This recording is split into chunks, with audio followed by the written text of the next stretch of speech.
Selamat datang di webinar Dialog Teologi Sintas Iman bersama Dr. Bambang Nursena.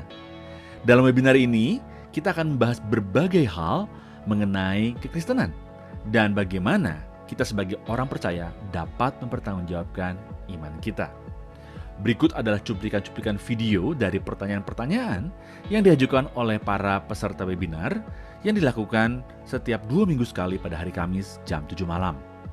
Bagi Anda yang ingin mendaftar, Anda bisa klik link bit.ly/dialog lintas iman, atau Anda bisa klik link yang terdapat pada caption di bawah ini. Jangan lupa untuk klik dan subscribe YouTube channel Pijar TV. Dari Pak Ruben. Selamat malam Pak Esra, katanya. Terima kasih atas pencerahannya, terutama mengenai signifikansi sensus terhadap kisah Natal pertama. Pertanyaannya agak sedikit nakal, atau sedikit usil darinya. Apakah Tuhan tidak bisa menyatakan kuasanya dengan langsung saja membiarkan nubuatan Nabi Mika itu terjadi tanpa media sensus Romawi, Pak? Itu pertanyaannya, Pak. Sekali lagi, Pak ya. Apakah Tuhan tidak bisa menyatakan kuasanya dengan langsung membiarkan nubuatan Nabi Mika terjadi tanpa media sensus? Silakan, Pak. Ya bisa saja. Hanya dia nggak mau begitu. Karena apa? Karena dia juga mau menyatakan kekuasaannya atas sejarah. Ya, sekarang misalnya gini. Pada waktu bangsa Yehuda itu ditaklukkan oleh Babilonia. Ya kan Tuhan bisa melepaskan bangsa Yehuda dari Babilonia. Tapi ternyata dia tidak mau melakukan itu. Dia tidak mau melakukan itu, dia menggunakan bangsa Persia, yaitu dengan rajanya Kores. Sehingga Kores itu adalah raja Persia yang sebenarnya bukan penyembah Yahweh. Tapi Kores disebut sebagai hambaku. Koreslah yang dipakai oleh Tuhan untuk menaklukkan Babilonia. Sehingga Babilonia akhirnya hancur dan berkuasalah bangsa Persia, media Persia. Di bawah Kores itulah maka bangsa Yehuda dipulangkan ke tanah Yehuda. Maka Israel, bangsa Yehuda yang ada dalam pembuangan 70 tahun itu dipulangkan. Sekarang gini, kenapa sehingga Kores mau pulangkan? Karena setelah Kores taklukkan Babilonia, ya, Babel itu besar sekali, tapi kenapa bisa hancur? Lalu Kores itu mempelajari data-data Babilonia, dia menjadi tahu bahwa ternyata Nebukadnezar itu menaklukkan dan menghancurkan banyak bangsa dan membuang banyak bangsa, menyerahkan bangsa-bangsa ke berbagai macam wilayah. Jadi misalnya ya, ada bangsa A, B, C, D. Kalau Nebukadnezar menaklukkan bangsa A, dia ngambil sebagian rakyat A, buang separuh di B, separuh di C, separuh di D. Lalu dia taklukkan bangsa B, dia ambil sebagian rakyat B, buang ke A, buang ke C, buang ke D. Taklukkan C, buang ke A, buang ke B, buang ke D. Taklukkan D, buang ke A, buang ke B, buang ke C. Supaya apa? Supaya menghancurkan potensi pemberontakan untuk merdeka. Kenapa kita merdeka dari Belanda? Karena Belanda datang jajah kita di sini. Tapi kalau misalnya Belanda datang ke Indonesia, lalu orang Indonesia separuh dibuang ke Jepang, separuh dibuang ke Afrika sana, separuh dibuang ke Eropa. Lalu kita mau berjuang apa untuk tanah kita? Nah, Kores lalu tahu itu, sehingga akhirnya Kores bilang, sepertinya Nebukadnezar ini dihukum oleh dewa-dewa karena dia menghancurkan dan menyerahkan bangsa-bangsa. Nah, Kores bilang, saya tidak mau mengalami nasib seperti Nebukadnezar. Karena itu, saya mau berbuat baik dengan memulangkan bangsa-bangsa yang telah ditawan oleh Nebukadnezar. Akhirnya disuruh pulang, termasuk bangsa Yehuda.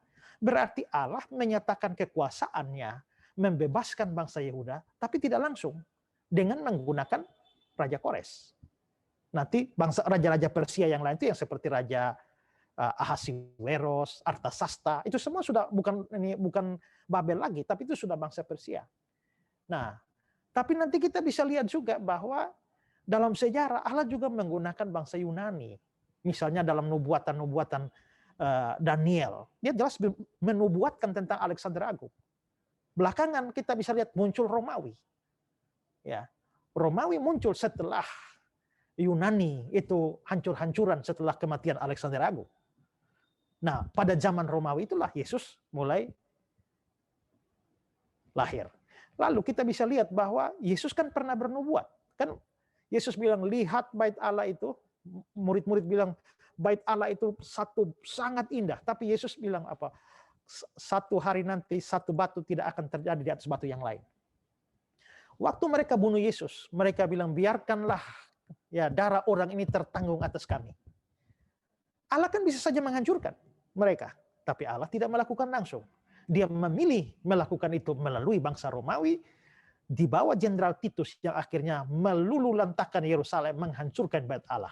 Sampai hari ini tidak bangun-bangun kembali kan. Lalu Israel, bangsa Yahudi dibuang ke seluruh dunia tahun 70, baru kembali berkumpul merdeka tahun 1948. Kembali kita tanya, apakah 1948 itu Allah tidak bisa membawa Israel kembali ke tanah mereka? Secara langsung bisa, tapi dia memakai apa? Memakai perang dunia kedua. Memakai perang dunia kedua ketika Turki kalah dari Inggris, ya, dan sehingga akhirnya diserahkanlah wilayah-wilayah Turki ya ke bawah Inggris. Lalu akhirnya tanah Palestina itu menjadi di bawah kekuasaan Inggris.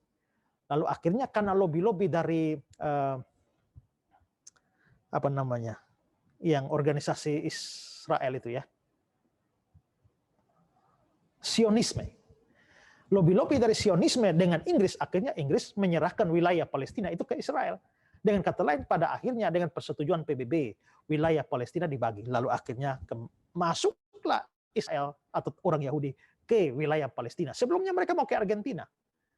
Tapi karena beberapa hal mereka tidak jadi ke Argentina, lalu memilih wilayah sendiri, kembali ke tanah nenek moyang mereka di wilayah Palestina. Ternyata orang Palestina itu sudah menduduki, makanya perang sampai hari ini.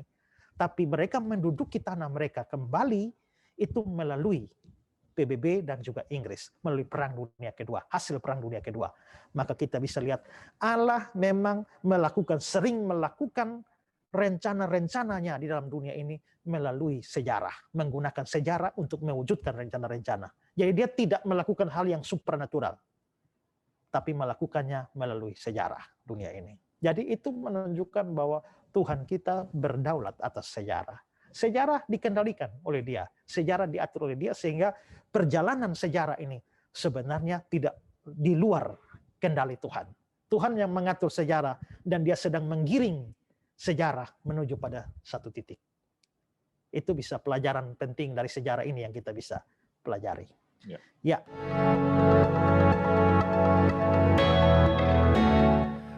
Terima kasih Anda sudah menyaksikan cuplikan dialog teologis lintas iman bersama Dr. Bambang Nursena.